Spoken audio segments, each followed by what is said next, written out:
Work Index, mais conhecido como WI, proposto por Bond, é um parâmetro utilizado para quantificar a resistência que a rocha tem em se fragmentar, ou em termos de defeitos críticos, é o quanto de energia será gasta para que o material com defeitos se fragmente. Quanto mais defeitos, menos energia será gasta e, teoricamente, menor será o valor de WI. Numericamente, o WI corresponde ao trabalho, expresso em kWh por tonelada curta, necessário para reduzir o minério, desde um tamanho teoricamente infinito até 80% passante em 100 microns. Sendo o método de Bond o mais usual e adotado por fabricantes de equipamentos para comminuição mineral, este ensaio de determinação de WI é de grande importância. Neste trabalho, aplicou-se o método de determinação do WI para a comminuição do cianito, cujas amostras foram recolhidas em uma pedreira na cidade de Caldas. Os processos envolvidos, bem como a análise dos dados e o cálculo do WI, serão demonstrados a seguir. Com o objetivo de determinar o WI do cianito, material que pode ser visto na imagem, iniciamos o processo de determinação pela britagem. Mas antes disso, para que o material conseguisse entrar pelo britador primário, seu tamanho foi reduzido com o auxílio de uma marreta, a fim de que o mesmo ficasse com uma granulometria adequada para as próximas etapas.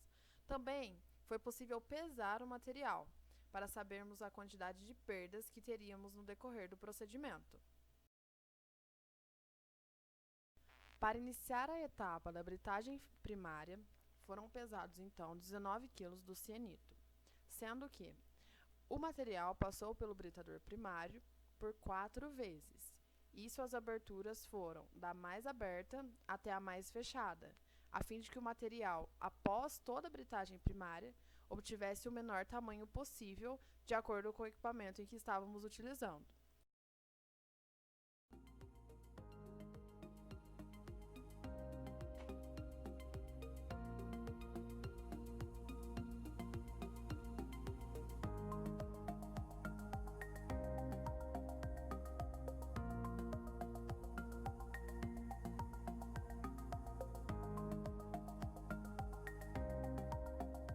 Após a primeira passagem no britador primário, o material ficou como da foto.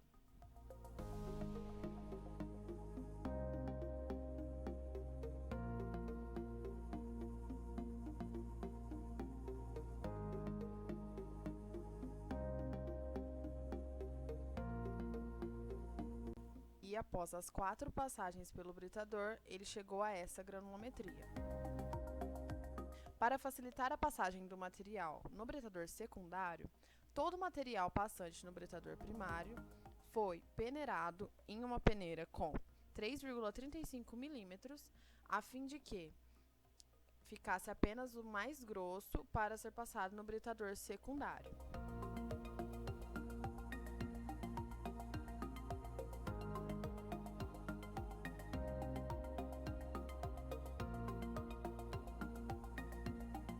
Assim como no primeiro britador, todo o material aqui também passou 4 vezes pelo segundo britador.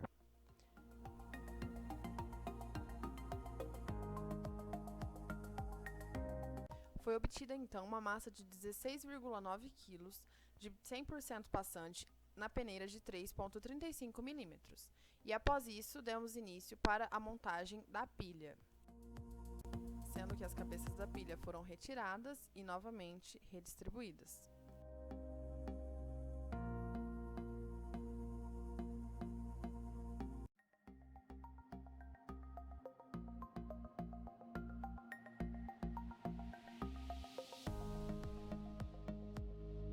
Foram retiradas 3 alíquotas da pilha para determinar a massa média da alimentação no moinho de bolas. A massa média corresponde a um volume de 700 ml. As amostras, então, foram colocadas dentro de uma proveta de 1 litro e foram compactadas até que ela chegasse ao local em que estava indicando 700 ml. Depois de realizar a compactação do material na proveta por 3 vezes, foi possível construir a tabela, chegando então à média das massas da alimentação, que foi de 1.231,23 gramas. Também com as 3 alíquotas retiradas da pilha, foi realizada uma análise granulométrica do que seria a alimentação do nosso moinho de bolas.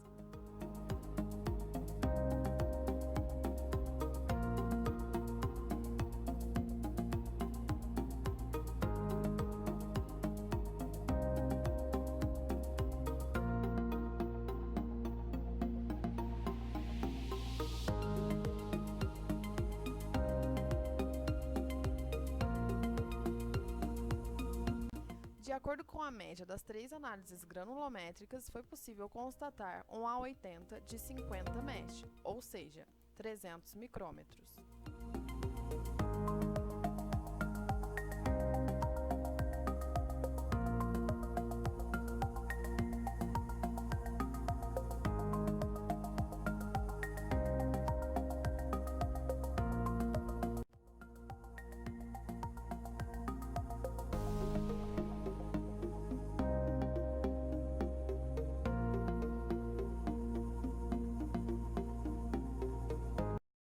Começamos então a alimentar o moinho de bolas com a massa média encontrada, sendo que, no primeiro ciclo, estipulamos um valor arbitrário de 85 rotações, já que o material não possuía uma fácil cominuição. De acordo com a metodologia de Bond, dentro do moinho haviam corpos moedores. Após o término dos ciclos, sendo o primeiro previamente estabelecido e os próximos calculados, o material era retirado e classificado em uma peneira de 48 mesh, sendo que o retido voltava ao moinho e a massa era completada até a massa de alimentação média com novas alíquotas da pilha.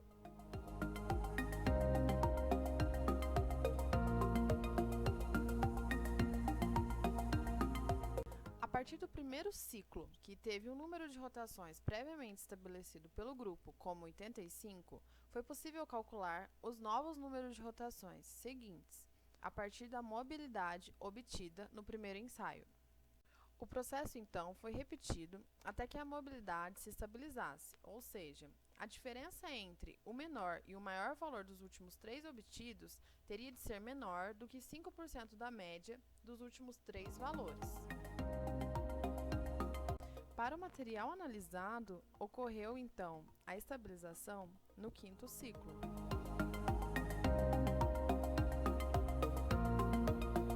Por meio desse gráfico, é possível observar como a carga circulante se comportou durante todos os 5 ciclos que foram realizados. Também foi feita a análise granulométrica com os últimos finos obtidos, ou seja, os finos obtidos no 5º ensaio.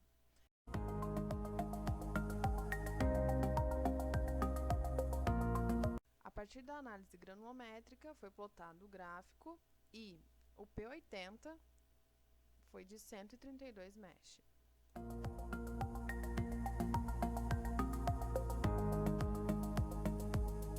Depois de todo o ensaio realizado, foi possível encontrar o WI, sendo calculado de 9,91 kWh por tonelada e, de acordo com a literatura, o WI do cianito ele fica entre 9 a 15 kWh por tonelada. Além disso, por meio da lei de Bond, foi possível calcular a quantidade de energia que seria gasta para reduzir um material de 7,5 mm para 0,075 mm, obtendo então uma quantidade de energia de 10,3 kWh por tonelada.